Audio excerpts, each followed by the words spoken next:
The ACC has only one unbeaten left in conference play, and as we all predicted, it's Virginia.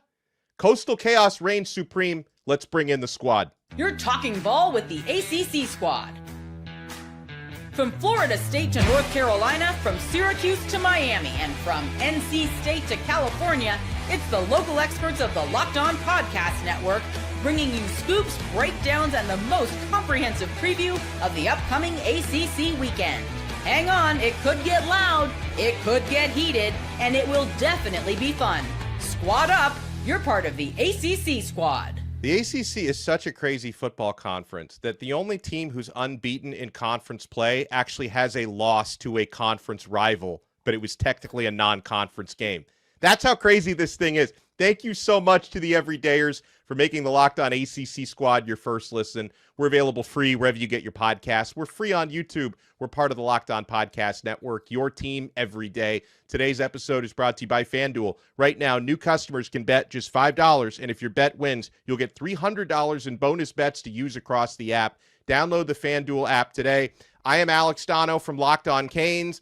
Miami goes down again. They're down to 2 conference losses. We also got Kenton Gibbs and Grayson Boone from Locked On Wolfpack coming off a massive victory. They played spoiler to Georgia Tech's undefeated season. And speaking of Georgia Tech, we got Jarvis Davis with us, who is now co-host of the brand new Locked On Georgia Tech show. Clearly, he brought great luck to the Rambling Wreck over the weekend. Show debuts and they lose a game. We got JJ Jackson from Locked On Blue Devils with us. And as we're going to talk on this episode, ACC Hoops is underway. And at the time of this recording, all the ACC teams who have played to this point are 1-0, except Boston College. So Boston College football and basketball have that Spider-Man meme thing going on. We're going to talk about an incredible rant by Dabo Swinney, head coach of the Clemson football team, about holding officials accountable.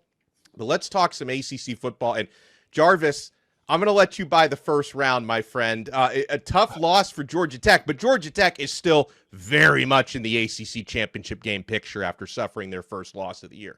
Yeah, absolutely. And one of the things that is perfect timing, because when you talk about going into a bye week, and you have a lot of things to figure out on the defensive side of football, because they made CJ Bailey look like a doggone #1 overall pick. Like I was like, hey, the Jets better get ready, because CJ Bailey can be that guy if he wants to, try to forego, another year of college football and try to get into the NFL, because they just made him look like an all-American type guy, because he was just sitting back there slicing the defense up left and right. And, the one thing that, I've talked about on the show, pretty often is the fact that there was a lot of, like, Blake Gideon, defensive coordinator. I didn't like the game plan going into the game because of just how the defense was and how they was just playing a lot of off coverage. And it was just so many things that I was just like, okay, I understand that your corners are out. You got a couple corners out, some of your best guys out, but like, you can't go into a game like that on the road where a team that you're quote unquote supposed to beat, like, you can't come in with that type of game plan in a game like that, because you are supposed to win that bad boy. And your offense put up 36 points. That's kind of where they're averaging, for the year. So, as one of the top 5 scoring teams in the conference. So it's just that defense just did not come to play. And shout out to NC State for being able to take advantage of it. Well, I don't think that y'all made CJ Bailey look like a #1 overall pick kind of guy. That's what he is. That's what he is. That's when future Miami quarterback CJ Bailey. Hey, watch him out, Dono. Watch him out. I'm not arguing against that right now. I promise you I'm not arguing against that. I still got an appointment down in Coral Gables with Mario, the way he was talking to me at ACC Media Days, just to piss down his leg later. But we'll get to him later. Yeah, we will.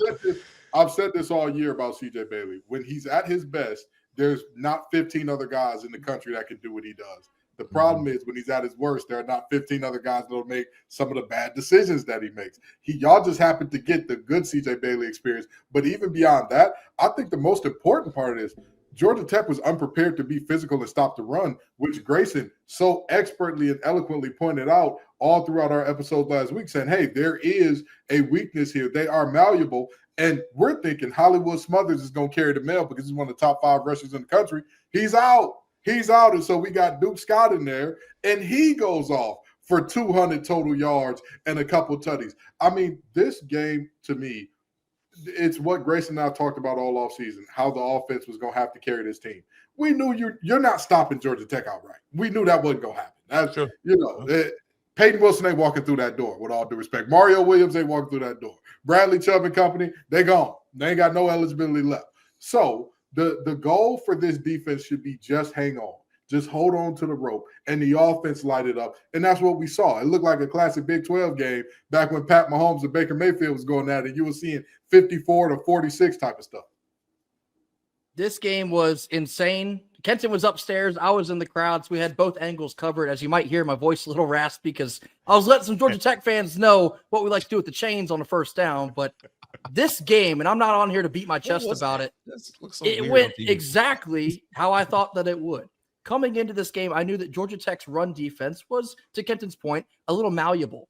Would you believe if Georgia Tech had, like, I think the 11th or 12th run defense in the ACC? You wouldn't know that based on the record, but coming into this game, even if it was Hollywood or Duke Scott, I knew we were going to have a chance. And then kind of like the, I guess if you want to call it like the Fugazi part of this, NC State was due for a win like this. Georgia Tech was due for a loss like this. They've been on the road a couple times, played with fire a couple times, but able to escape.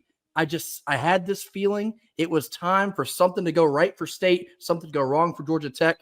NC State, up until this point of the season, they had not played a complete full quarter effort one single time in 8 games. And I knew that if they could find a way to put it together for 60 minutes, they can play with anyone in the country. It just so happened to be Georgia Tech on Saturday night. So apologies to the rest of the ACC. We shook up the race even more, which we're about to talk about, but unbelievable win for Dave Dorn and the Wolfpack. Well, and let me let J.J. Jackson get in a word because what an epic showdown. You talk about offense and points being scored. 46-45, JJ, and a late 2-point conversion allowed Duke to get that outright victory over Clemson. A victory Kenton and I were predicting on Locked On ACC would happen. I thought it would be a little bit easier than it was, but we said wrong team favored with Clemson being the favorite. Blue Devils got it done.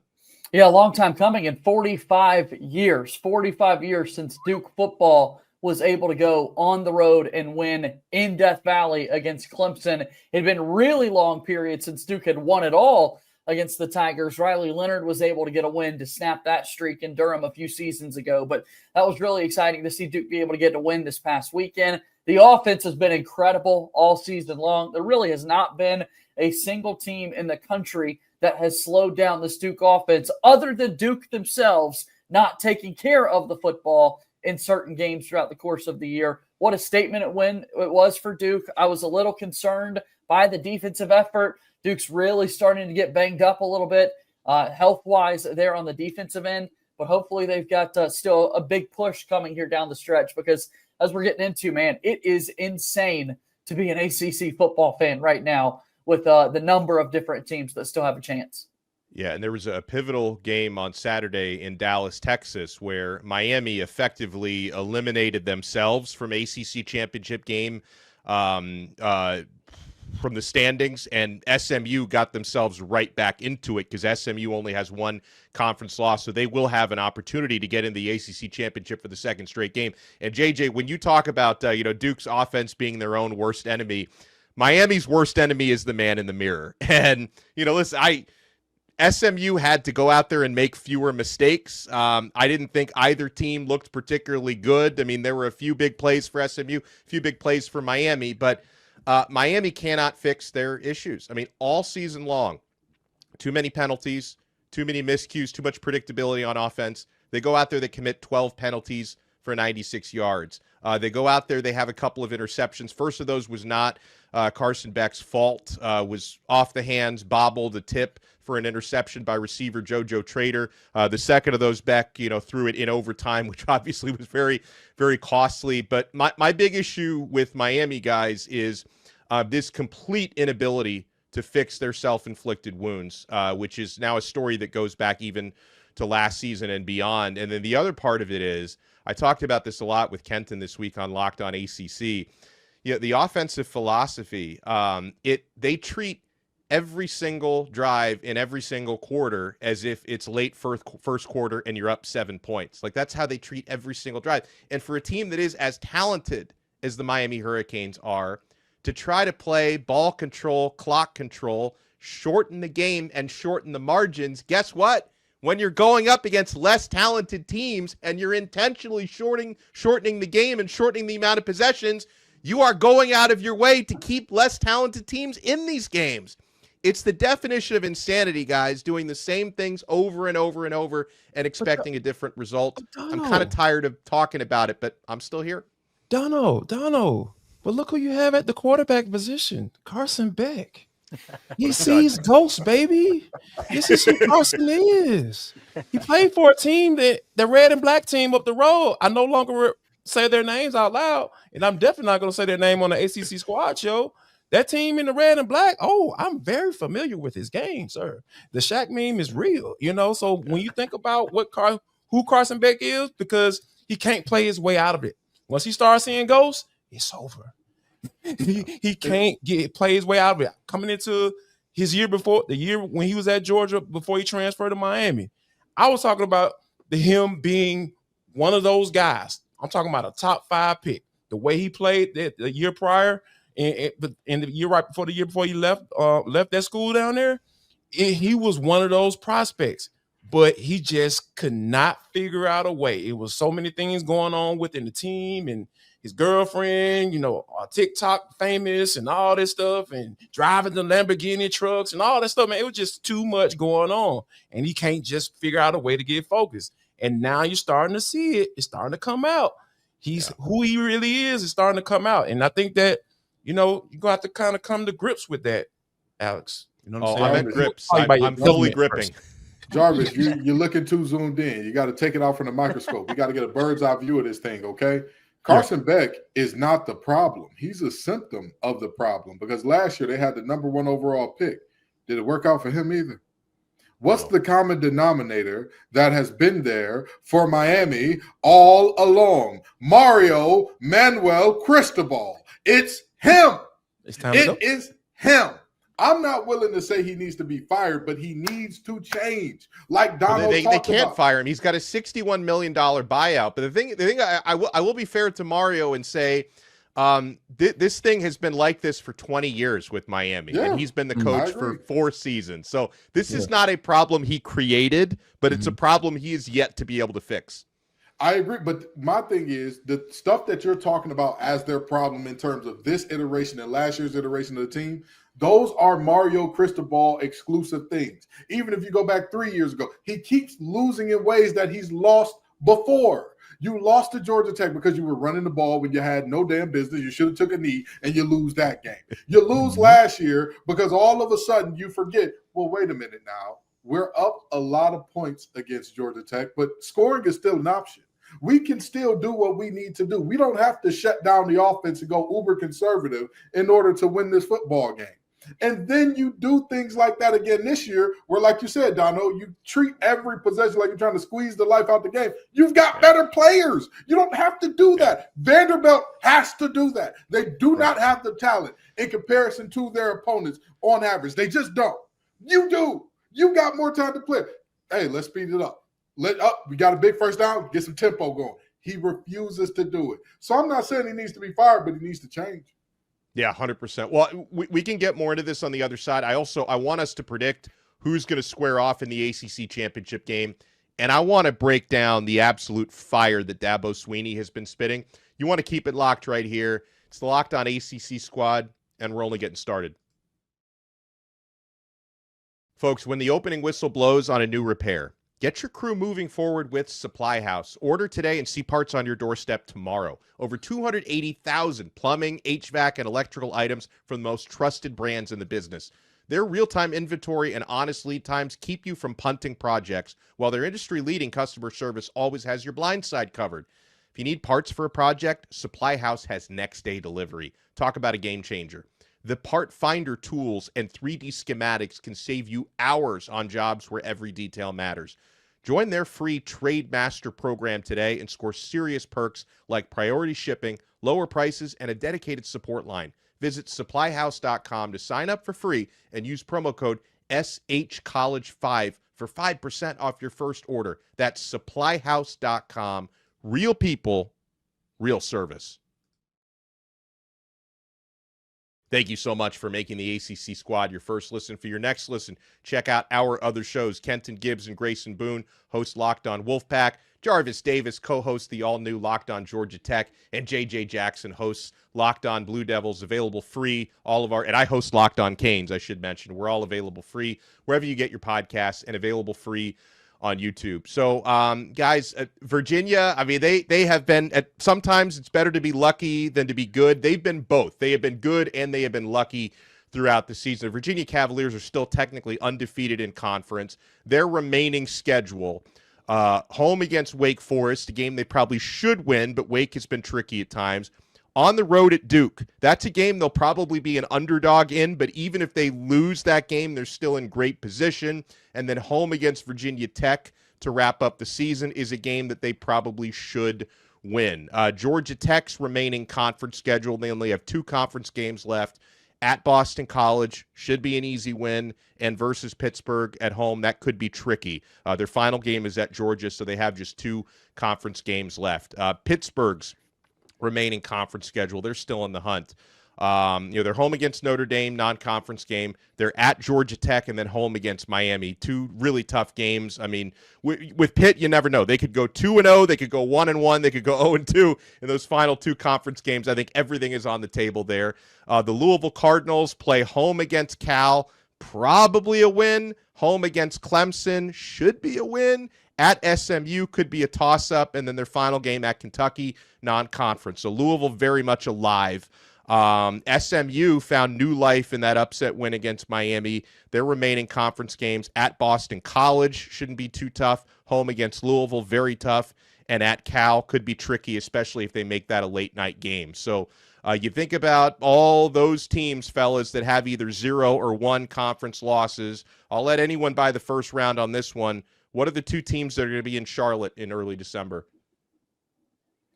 This feels like we're in bizarro world, and I really, really hate to say this, but Virginia's definitely going to be there. And I think they're going to be met there by the Louisville Cardinals. I think that the light is shining on Brown. I think the light is shining on Brown. I think it's his time to go ahead and potentially get one done here. Louisville, I'm sorry. We know how easy the rest of the schedule is for Virginia. We know that.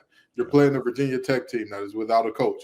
You're playing a Wake Forest team that I told everybody when SMU had them on CW stands for Carolinian wins. Whenever you get a school from Carolina, you playing them on the CW, you're in trouble. You're in trouble. You better, get to praying. But you look at that team and, first year with Dickert, they've been up and down. They go as far as Robbie Ashford takes them. How far does he take you? You're looking at a very good situation there for them.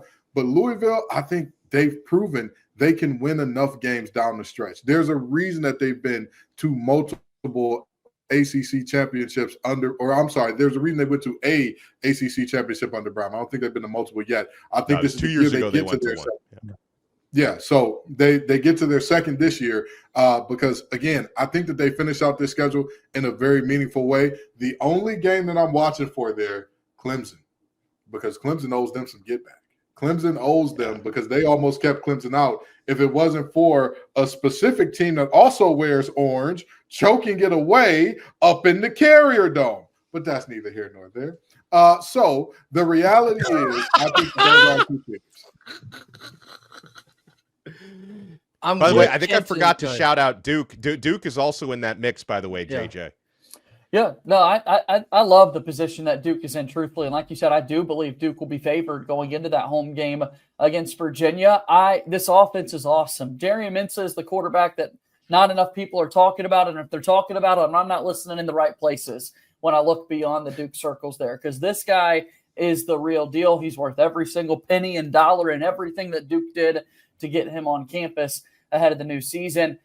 Just the frustrating loss that Duke had earlier in the year against Georgia Tech and against some of the early season losses that they had in non-conference still sting in this moment. I like SMU, though. I think that is such a big, important win for them to have gotten this past week against Miami. This is an SMU team that's got college football playoff experience from a year ago. Rhett Lashley just signs the new extension. There are so many teams in America that would love to bring their guy to take over their program. I think SMU is one of those teams to be on the lookout for. And then Georgia Tech as well. We'll see how they bounce back. But what they've been able to do all season with Haynes King, I think, has been really impressive.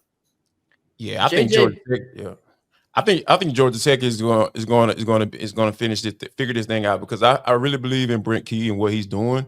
I don't think he's going to let this thing linger, because something stinks.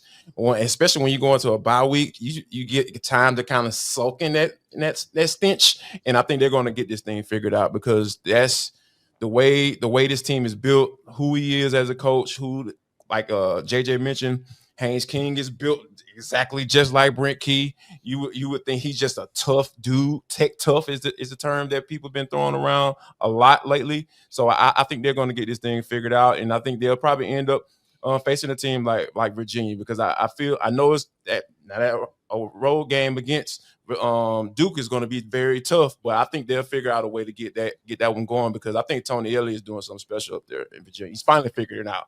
And because, money helps. Money helps. And when you put money into your program, that kind of helps you play better football, for sure, for some strange reason. So one of my locks is Virginia, because I don't see them losing twice to put themselves in trouble. No. Crazy, this is the world we live in, but I think Virginia is going to play in the ACC championship game. And JJ beat me to the punch. I think the other team is going to be SMU. I think SMU has the easiest remaining schedule, with all due respect to Louisville.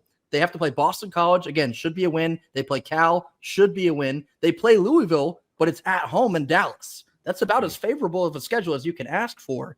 I think SMU may get this done also, because I think Pitt is going to beat Georgia Tech and then remove Georgia Tech from the race, sliding SMU up in there. That's how I see this going down. It's so crazy that the ACC essentially has like the key to the ultimate CFP chaos this year. It's going to be an exhilarating final 3 weeks. And it's like, I know Virginia is a tremendous Cinderella story, especially with all the Tony Elliott's been through there, and being on the hot seat and the tragedy a couple of years ago. And I think, JJ mentioned it, that he's right, that they're basically a lock to get in at this point. So I think the matchup we will see is Virginia versus Georgia Tech. I lean to Georgia Tech. But when it comes to just getting the two best football teams on the field, the matchup I would like to see, I believe Georgia Tech and Louisville, in my humble opinion, are the two best teams in the conference. That's the matchup I would like to see, but I am expecting to see Virginia against Georgia Tech. It's funny, guys, because we rewind a few months, and the team that was at the top of everybody's ballot to get to the ACC championship this year again and win it again were the Clemson Tigers. And they've had a rough go of it, but I will say, despite the fact that his team is having a poor season on the field, I've been fist pumping for Dabo Swinney and what he's saying off the field. So there was a contentious, controversial pass interference call that went against his team in the Duke game that was at least partially decisive in the outcome of that game. And Dabo was pissed. And listen, this is not, a lot of people think the ACC refs are like corrupt against this team. I don't think it's corruption. I just think it's incompetence. Like, I think there has been an incompetence problem for decades with ACC officiating. And Dabo Swinney, he talked about that PI call, said it was one of the worst calls he's ever seen. He ranted about it. He got fined $10,000 by the conference. Like, the conference has no problem holding coaches accountable when they complain about officiating, but do they hold the officials accountable? So Dabo Swinney says this. In the meantime, he says, we got gambling issues going on, people getting suspended, all that kind of stuff, right? Yep. I mean, refs are people too, he said. It ain't just coaches and players. And if they're part of the game, then by God, they ought to be a part of the game, and they ought to be a part of the accountability, and they ought to be part of the consequences, not just behind some shadowy curtain. Like, no, they ought to have to answer for it. And I agree. And I know officiating is a really tough job, fellas, but I feel accountability is very important. If you're going to get officiating better, I think they need to be held accountable for their mistakes, and they almost never do. Dabo Swinney said, call the hotline. Them boys gambling. He said, call the hotline. Check out these ACC officials' FanDuel accounts. 1-800 admit it. I'm gonna say this. I'm not a guy who often brings the officials into things. However, we can point to multiple games that had very tangible impacts on the ACC race at large that have been drastically impacted by a call or no call in a very decisive moment in the game that was very blatant one way or the other. And so I get where Dabo's coming from. And, Dono and I talked about this earlier. There needs to be more transparency if officials are being reprimanded, if they are being downgraded, if they are getting any type of penalty or recompense for getting things wrong. Because, I mean, how many times against NC State, you talk about the jump off sides, not offsides against Duke, that cost them. Georgia Tech, you talk about the fact that they wouldn't even be undefeated. It wouldn't have been a field storming situation potentially if they called that offsides against Wake Forest. And now you get this situation of the pass interference with Duke and a lot of other plays as well that have happened in very, very pivotal moments that are like, well, what's happening? You get the call wrong, and then we just all move on and say, well, can't blame the officials. The job is to remove the officials. Well, sure. In a perfect world, if you're playing football 25 or 26 now, you're beating them by 40 and it doesn't matter. Real life don't work like that, unfortunately. No. So, it's a really tough situation to not see that transparency and that kind of comeuppance for getting it wrong for the ACC officials. I can't believe I'm about to say this because Dabo Swinney has always gave me snake oil salesman vibes. Me too. You talk one way, but behind closed doors, you might be a little different. So for me, but I agree with him on this one because I look at the NIL as a consequence of people basically tucking their tails between their legs and not knowing that and acting like they don't know that players were getting paid way long before this whole NIL situation came about. Like I'm sure Kenton still probably got a couple of dollars from, when he was recruited at NC State. You know what I'm saying? So what did he say FB for? The statute of limitations has not passed. You got to keep that quiet. The statute of limitations is done, dog. Like, you know what I'm saying? You can admit it, bro. Like, come on. I have received no improper benefits from North Carolina State University or any other university. There is no reason I was committed to the University of Illinois besides the fact that my former teammate Kenny Nelson was there. Love you, Kenny. But that's it. but like it's time to start telling the truth. Just like the NIL came to light, start paying the players above board. Yeah, so everybody can know it, can let it be out there so everything can be above board. Same thing goes for these doggone referees, man. It's time to stop saving these cats. Why are they being saved? These probably are part-time employees. They call these folks out, man. They get paid a good amount of money. So they need to be held accountable just like these coaches are and just like these players are right now. Because these cats, if you aren't playing and living up to these things, man, these cats are figuring out a way to snatch these little NIL deals from you.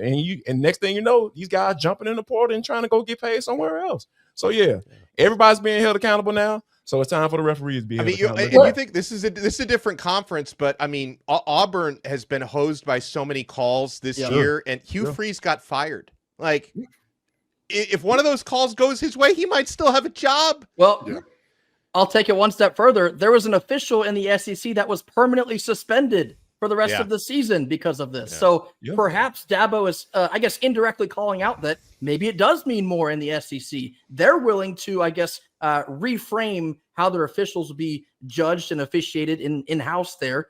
Why can't the ACC do this as well? I think when you're looking at accountability, if you see the SEC doing it, I'm sure the Big Ten won't be far behind. The ACC needs to meet them at the top as well. The officials should be held accountable for poor performance. It's absolutely true. Let me zag for a moment. Okay, let me zag for a moment in this conversation because I do want it to be pointed out that while public accountability might be lacking here, where the referee in question we've talked about Ken Williamson at the SEC level and some of the calls that didn't go Auburn's way.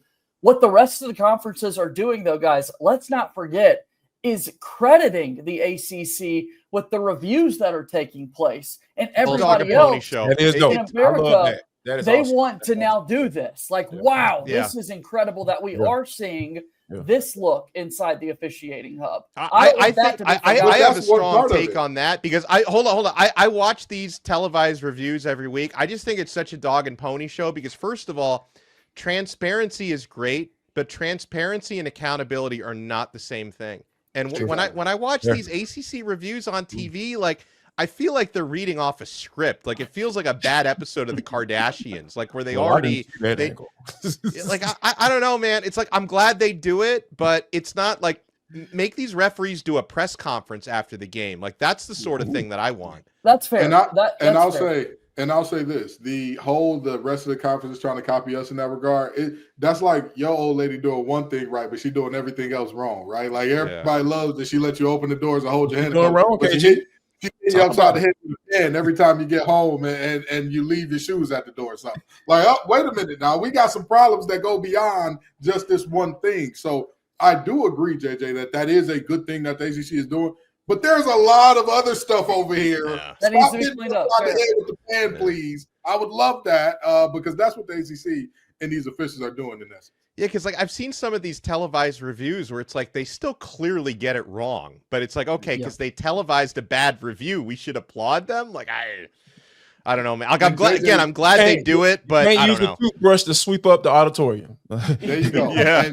And Duke did end up on the right side of two of those very interesting no calls. So very interesting to see who's defending the refs and zagging here. Because I may want to zag too if I had 2 extra wins because the officials say, oh no, he just timed it to snap perfectly. I'm a Coach K lifer for a reason, Kitten Gibbs. I learned from the man. Fair enough. All right. Well, when we come back, speaking of Coach K, I know he's no longer in coaching, but ACC hoops are now with us, which is obviously an exciting thing. Who could be a dark horse to get into that ACC championship game and be the hot team and maybe win the conference? You want to keep it right here. We're not done yet on this brand new episode of the Locked On ACC Squad. Oh, we're certainly not done yet with FanDuel. Guys, the NBA season is back, and there's no better place to get in on that action than FanDuel, the official sports betting partner of the NBA. I have so much fun with this, guys. Even if you miss the start of the game or you want to ride the hot hand, FanDuel has live bets on everything from who will score next to fourth quarter comebacks. Plus, you can even combine your live bets into a same-game parlay for a shot at a bigger payout. It keeps every game exciting, especially when your team's making that late push. Right now, FanDuel is giving new customers $300 in bonus bets when your first $5 bet wins. So head to FanDuel.com to sign up and play your game with FanDuel, the official sports betting partner of the NBA. All right, so at the time of recording this, all of the teams who have played, all the teams represented here in the ACC who have played, Duke has not played yet at the time of recording. You'd imagine they're going to start 1-0. All of us are 1-0. I know our shout out to our guy AJ Black, who's not with us tonight. His team is 0-1, Boston College. Outside of that, everybody else is 1-0 so far. But I saw when I was doing that tease, I saw Grayson Boone pointing to that NC State Wolfpack logo, and yeah, man, I know Duke are favorites in the conference, rightfully so. But if I'm looking at a dark horse team, the team coached by Will Wade is probably the one I think who's going to be, if they're even a dark horse, because a lot of people are talking about him, Grayson. Goodness gracious, what a debut performance on Monday night in Raleigh. 114 points. If they really wanted to, I think they could have touched like 130. They had 100 with 7 minutes left to play. They tied a program record, 19 made three-pointers. You had 7 different players in double digits. Goodness gracious. We knew that this roster would be talented. We knew the coaching staff would be revamped. We knew the fan base would be fired up about it. We did not expect even as good of a night as we had last night. Hey, listen, when you talk about Wolfpack basketball, all they need is a head coach by the name of Frank. That's what you need every time. The men's side, we got Frank William Wade, and on the women's side, we got Frank Wesley Moore. By the way, the only ACC coach with a top 10 win so far. Shout out to Wes Moore and the Wolfpack ladies team. This is what Wolfpack Nation has been waiting for. And if you're talking about a dark horse candidate to win the ACC, I don't even think it's fair to include NC State in that conversation. Right. Because so many people have talked about who we are, what we are. And this win did nothing but confirm that, because this was belt to behind from tip-off. This didn't look like a competitive basketball game. People looked at the exhibition and gave Will Wade lots of heat. Oh, that South Carolina team is terrible. Oh, they shouldn't have been close. He said, here, damn, you want it? Here you go. You want dominance? I give you dominance. And ran all roughshod all over the North Carolina Central Eagles. So, I look at this team and I say they're doing fantastic things. But let's be honest now. Them Boozer twins, Shire and company, there's something to be messed with. There's something that you're gonna have to come in with your big boy britches if you're gonna beat them. So while this is a team that is looking great right now, I'm still excited to see how they look later on down the line. Anybody else? JJ, you have a shout out for a dark horse team and your take, preseason for you on Duke. Yeah, one of the great opportunities to show some love to my brethren in Raleigh, because I do think that NC State is going to be a really dominant team throughout the course of the season. I think they're going to be really impressive with the roster that Will Wade was able to be put together. I still, Donna, love the Jay Lucas hire there in Miami, and all of a sudden, it's not this season, but we're already seeing major wins for Miami basketball once again on the recruiting trail from Jay Lucas, who proves to be one of the top recruiters. And thank you for sharing Shelton Henderson with us, by the way, former Duke commit. Another great debut for him to open up the season. And here we are not talking about the longest tenured head coach in the league at this point in Brad Brownell and Clemson, who just year after year finds a way to put them back in the NCAA tournament. I think Clemson deserves a little bit more love as well as a potential kind of dark horse when it all comes. Well, Jarvis, I'll give you the last word. As far as for me, like, I'm looking at Duke at the top of this bad boy. I mean, like you mentioned, you talk about the Boozer twins and all those guys. Like, it's really their conference to essentially lose. As far as Georgia Tech goes, I mean, they got a couple freshmen, Muhammad Sila, Damon Stoudemire trying to figure it out. He had a Biden Dongo was out in the opener, and that game was a little bit too close for comfort. So, this is going to be one of those years where you're just going to have to figure it out and see what type of players you have and take it game by game and start throwing all those coaching cliches as we go through the season. But I think that Georgia Tech is big. Like, they have some guys that, they have a lot of size on the squad. But as far as competing for the ACC conference, I don't see it. You said America's sleeping on them, and rightfully so. Hit the snooze button. Absolutely. 1,000%. Go back to sleep. Go back to sleep. Yeah. Don't wake up. I hit the actual snooze button like 5 times this morning, man. Well, I appreciate, JJ shouting out, my Miami Hurricanes. I think they got a nice team. I think they can finish top half in the ACC. It's a completely new roster, and I love the Jay Lucas hire, former top assistant at Duke. It is his first year as a head coach, so I think there could be a little bit of a learning curve there. But I think Miami can have a nice season, not necessarily penciling them in as an ACC contender just yet. But it's going to be fun watching these games unfold for the rest of the week. And then, man, once conference play starts, giddy up. Huge thank you again, and a special shout out again to Jarvis Davis, who alongside Caleb Johnson, his co-host, just launched Locked On Georgia Tech, which long overdue. And Jarvis, I'm glad you and your co-host are doing this, because the Yellow Jackets deserve that type of coverage that only Locked On can provide. So shout out to Jarvis. Make sure you check out Locked On Georgia Tech. Make sure you check me out on Locked On Canes and Locked On ACC. Kenton Gibbs co-hosts Locked On ACC with me. He co-hosts Locked On Wolfpack with Grayson Boone down below, and JJ Jackson on Locked On Blue Devils. We will talk to everybody again next time on another episode of the ACC Squad. We are part of the awesome Locked On Podcast Network, your team every day.